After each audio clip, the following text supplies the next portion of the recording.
Hello बच्चों। जैसा कि आपको पता ही है, सीबीएसई ने 2021 और 22 के सेशन के लिए एक नया सिलेबस अपना इशू कर दिया है। और इसी के संदर्भ में आज हम इस वीडियो के अंदर समझेंगे कि इकोनॉमिक्स के पॉइंट ऑफ व्यू से वो सिलेबस क्या है और उस सिलेबस को हम किस तरीके से अक्टूबर तक फिनिश कर देंगे। राइट। तो चलिए, मैं आप सभी का स्वागत करता हूं हरदीप सिंह इकोनॉमिक्स क्लासेस के अंदर। मैं Hardeep Singh, economics teacher. Okay. चलिए तो बात करते हैं बेटे हम लोग सबसे पहले कि सीबीएसई ने किस तरीके से टोटल इकोनॉमिक्स के सिलेबस को डिवाइड किया है टू टर्म्स के अंदर। तो बेटे सीबीएसई ने दो टर्म्स में डिवाइड कर दिया है। पहला है फर्स्ट टर्म और फिर है सेकेंड टर्म। फर्स्ट टर्म्स की जो डेट रखी है वो है लगभग नवंबर और दिसंबर के आसपास एग्जाम्स की बात कर रहे हैं। और उसमें टोटल 1 मार्क का क्वेश्चन होंगे, जिसमें एमसीक्यू, एसर्शंस, रीजनिंग, इस तरह के क्वेश्चन आएंगे। सब्जेक्टिव क्वेश्चंस नहीं होंगे इसके अंदर, ऑब्जेक्टिव होंगे। जो सेकंड टर्म होगा वो मार्च अप्रैल के आसपास की डेट के आसपास होगा, मार्च अप्रैल के महीनों में होगा। और उसके अंदर बाकी का सिलेबस जो होगा 50% वो सिलेबस आएगा। उसमें सब्जेक्टिव क्वेश्चंस भी होंगे। राइट। तो ये जो टोटल इकोनॉमिक्स की अगर बात करते हैं, अर्थशास्त्र की हम बात करेंगे, तो अर्थशास्त्र के सिलेबस को उन्होंने 50-50% डिवाइड किया है। कुछ सिलेबस बेसिकली हमारी जो पहली बुक है समष्टि अर्थशास्त्र उसमें से लिया है, और कुछ सिलेबस उन्होंने हमारा जो इंडियन इकोनॉमिक डेवलपमेंट है, भारतीय अर्थव्यवस्था का विकास, उसमें से लिया है। तो देखते हैं कितना कितना सिलेबस किसमें से लिया है। और मार्किंग उन्होंने 50-50% सिलेबस तो 50-50% किया है, लेकिन दोनों बुकों से 50-50% नहीं लिया है। ऐसा एक में से ज्यादा ले लिया है, कम ले लिया है, और दूसरे में सेकंड टर्म में अपोजिट कर दिया है। जैसे फॉर एग्जांपल 18 नंबर का सिलेबस आपका, 40 नंबर का पेपर होगा फर्स्ट टर्म, दूसरा भी 40 नंबर के तरीके से होगा।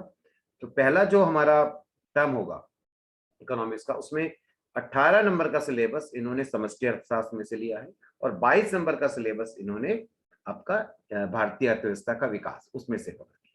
तो कौन कौन से चैप्टर्स लिए हैं और उसको हम किस तरीके से फर्स्ट टर्म के सिलेबस को हम लोग कैसे कवर करेंगे, और उसमें से किस तरह के क्वेश्चन जो आएंगे एमसीक्यू, वो भी चैप्टर के साथ साथ मैं आपके साथ डिस्कस करूंगा। तो एक बार थोड़ा सा आज की वीडियो के अंदर इस सिलेबस का एक बार देख लेते हैं कैसे डिवाइड किया गया, कि किस तरीके से चैप्टर्स को डिवाइड किया गया। ठीक है, चलिए 1 मिनट में आपको बता देता हूँ।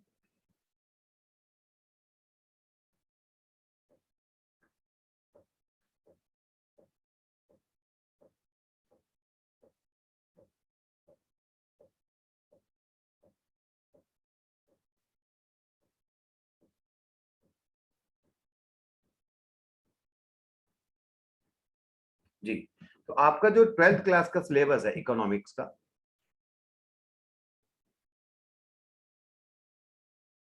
इकोनॉमिक्स 12th सीबीएसई के अकॉर्डिंग बात कर रहे हैं हम लोग। ठीक है बेटे, सीबीएसई का जो सेशन रहने वाला है 2021-22 के अकॉर्डिंग की बात हो रही है। ठीक है बच्चों, और हिंदी में हम इसको अर्थशास्त्र कहते हैं।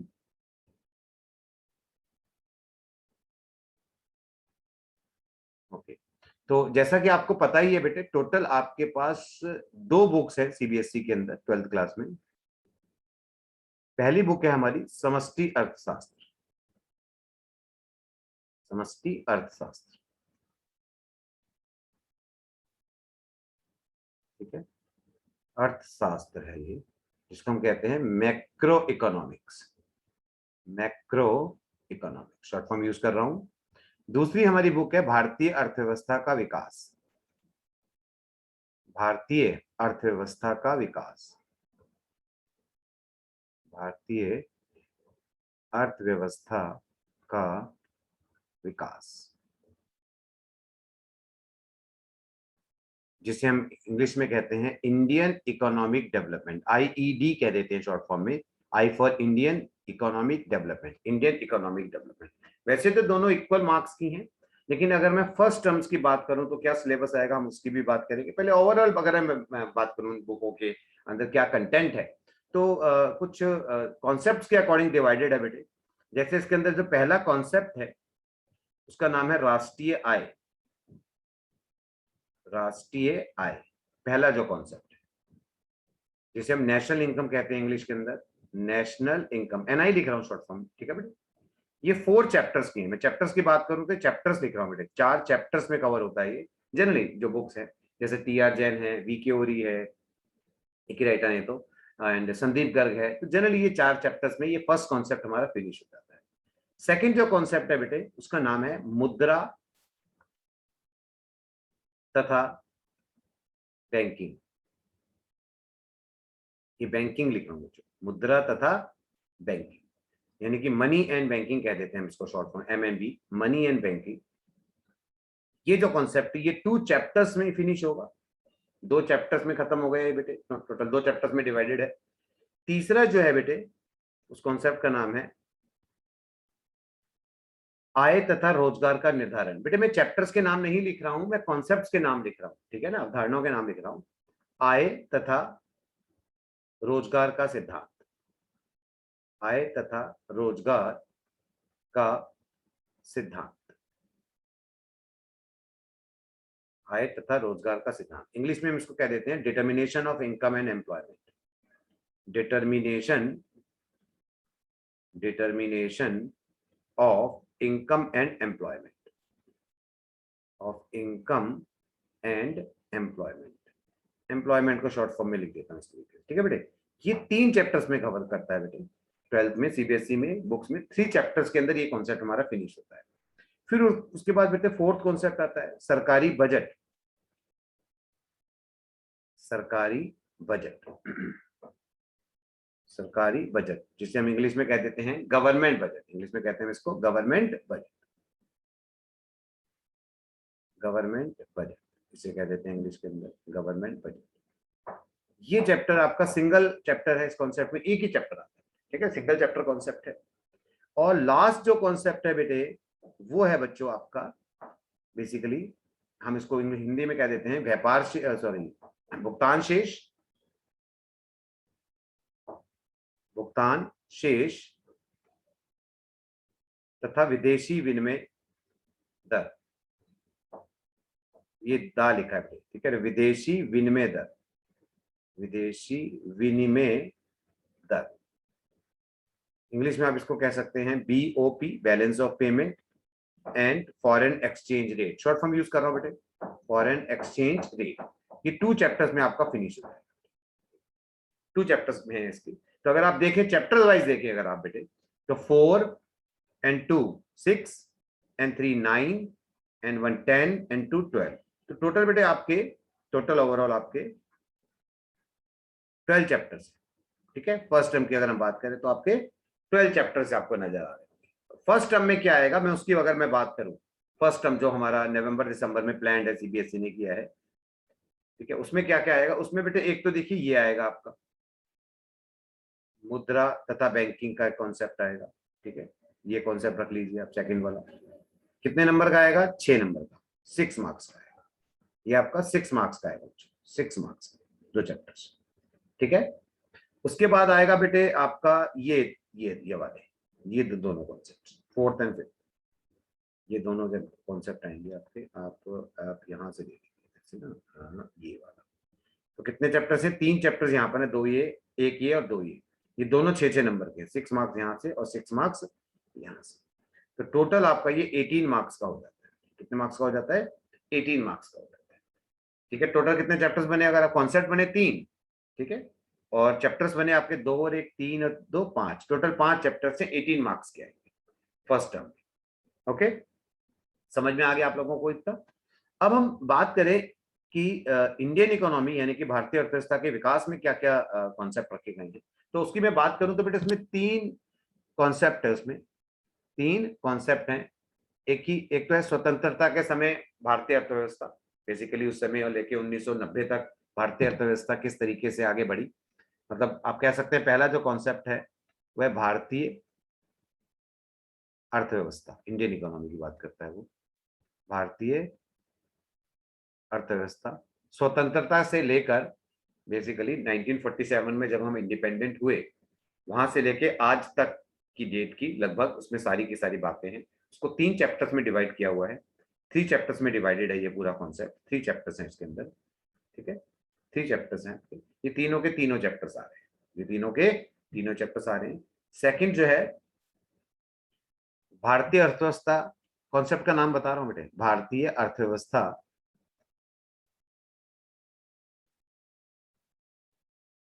अर्थव्यवस्था के समक्ष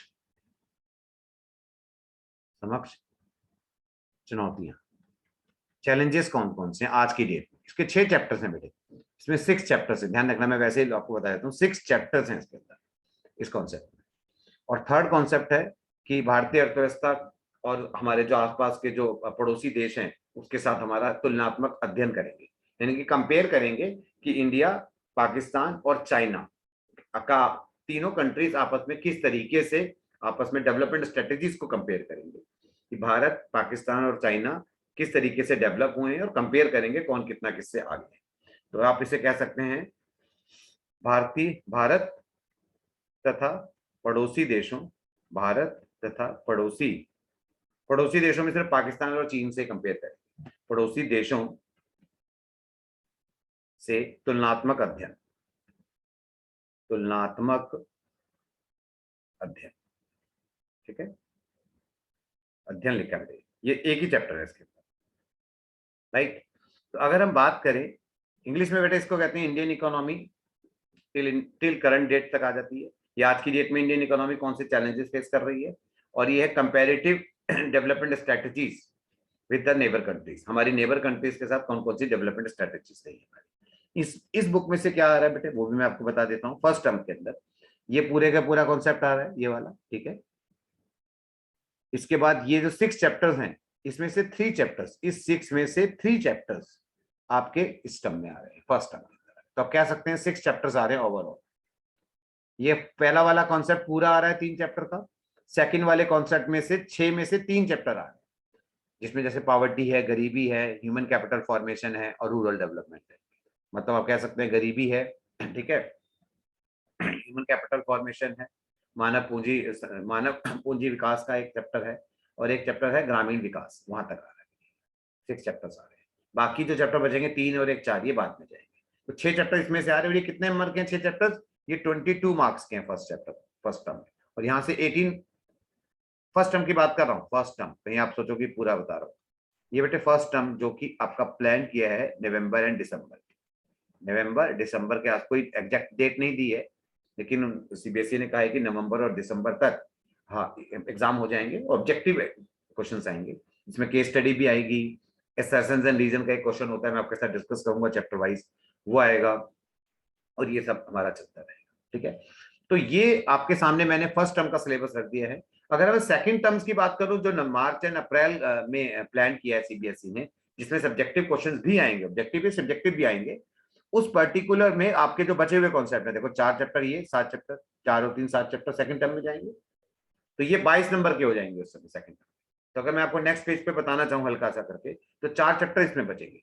तो अगर मैं सेकंड टर्म का हल्का सा आपको बताऊं, ज्यादा नहीं, हम फर्स्ट टर्म के ऊपर ही कॉन्सेंट्रेट करेंगे अभी फिलहाल, तो लेकिन मैं फिर भी अगर सेकंड टर्म की बात करूं, अगर मैं सेकंड टर्म्स की बात करूं, जो कि सीबीएसई ने प्लान किया है मार्च और अप्रैल, मार्च एंड अप्रैल 2022 जो है नेक्स्ट ईयर, उसमें प्लान किया है फाइनल।